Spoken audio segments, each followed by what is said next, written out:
नोङो अट्टालिका लुनानै थाबाय नोंनि साखाथि फाखाथिया फिसा फिसा न' लुनानै थाबाय सानफ्रोमबो अशान्ति जागोन सोरगिदिं सीसी केमेरा लगायनानै थानांगोन नोङो सोरबा सिखाव फैसि सोरबा माबा खालामसि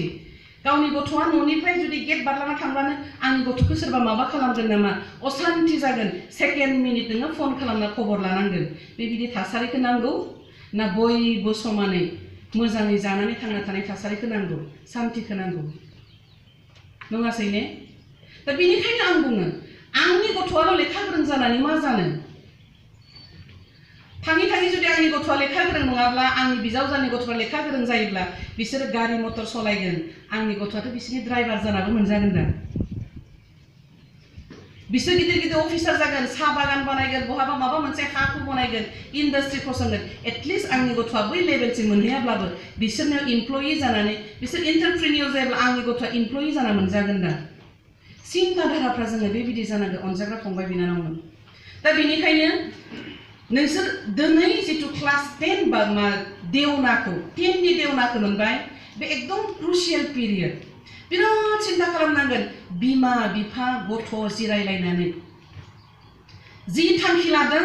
बे थांखिखौ नोंसोर बिजिरनानै नायनांगोन दिनै डक्टर दा आं डक्टरखौनो बुंसै आरो डक्टर जागोन होननानै सोरबा सानबाय थादों नोंसोर डक्टरनि खामानिया मा मोनथिग्रो आरो दायोथ' गोबां जोंहा मिथिगौ जोंनि आदानि गथ' गोबां साख्रि गारना थांबाय नै बिएससि नार्सिं साख्रिखौ COVID-19 नि थाखाय PPE गाननानै 8 घन्टा थानो हाया बिसोरो गरम गोबां साख्रि गारनानै थांबाय होनना बुंदों दा बेनिखायनो मोनथिनांगोन दै नेचार अफ दि जब खामानिनि साख्रिनि माबाया माब्रै जाहैगोन आं प्रिपेयार नंगौना नङा बै खामानिखौ मावनो आं जे डक्टर जानो ओंखारदों गोबां जोंनि गथ'फोरा डक्टर फरायनाय गेजेराव गारना फैयो इन्जिनियारनि खामानिया मा जागोन ओरैबायदि इन्जिनियारनि कर्स दङ दाथ' बुंनानैनो फोजोबलायनोनो हाया इन्जिनियारनि कर्सफ्रा बोरै जाहैगोन बेसेबांखिनि इनकाम जागोन माबायदि दङ दा बेखौबो जों जिहेतु एज ए गार्जियान बिमा बिफा एसे मोनथिया जोङो सोंनांगोन बबे मोनसे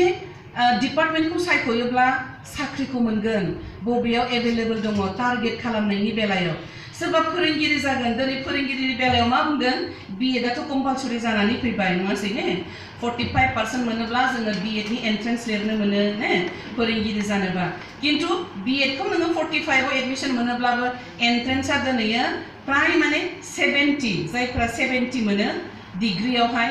माने 68 नि एबव बिसोरसो बिएड कलेजाव सरकारि कलेजाव एडमिशन मोनो थाङै बे रिकगनाइज जानाय जिफोर बेफोरावहाय सोरबा 50,000 बेबायदि पार सेमेस्टार होनानै फरायनो गोनां जायो दै बेबायदि मोनसे ओरैबायदि एडुकेसनाव बेखायनो बुंदों जे कम्पिटिशना ओरैबायदि हाइपार कम्पिटिशन जाबाय दा बेनिखायनो जोङो दिनै जिहेतु 10 नि देवना बारबाय जोंनि एजआ 16 बा 17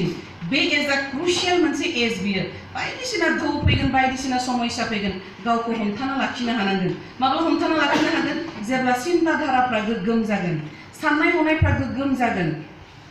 मोजां पजिटिभ एटिट्युडजों पजिटिभ माइन्डजों जेब्ला जों आगान सुरगोन नोंसोर गोदान लोगो मोनगोन दायो गोदान फोरोंगिरि मोनगोन गोसोजों गनायनो गोब्राब मोनगोन बायदिसिना मानसिफोरखौ लोगो मोनगोन नाथाय नोङो गावखौ सानखानांखागोन आं मानो बेयाव फैदों गावखौ मिन्थिग्रोनांगोन आं मानो फैदों बेयावहाय आं मंगलदै कलेजाव मानो फैदों आङो ब्रिलियेन्ट एकाडेमियाव मानो फैदों आं मंगलदैयाव कलेजाव मानो थाफैखो दिनै बे मंगलदै हायार सेकेन्डारियाव मानो फैदों गुवाहाटीयाव मानो फैदों आं मानो फैदों बेयाव जेरावखि थाङा मानो नों बेखौ मिन्थिनो नाजा अब्ला नोंसोरो नाय सानसे नोंसोर गावखौनो बुंनो हागोन आं मामोन बै समावहाय सानफ्रोमबो गावखौ बिजिर आरो गावखौ मोन्थि बेखायनो जों मा जानांगौ डिटारमाइन जाथारनांगोन आरो एडुकेशना सोलोंथाइया कमप्रमाइज गैया मिन्थिबायना सोलोंथाइया जेजोंबो कमप्रमाइज खालामनो हाया नोङो दा दैज्लां अखा बोथोरबाबो नोङो फरायनो नांगोन गोजां बोथोरब्लाबो नोङो फरायनो नांगोन गोजांब्लाबो नोङो सिखांनो नांगोन अखा फैब्लाबो नोङो कलेजाव थांनांगोन दैबाना जाब्लाबो फरायनो दिनै दैबाना जाबाय आं थांनो हाला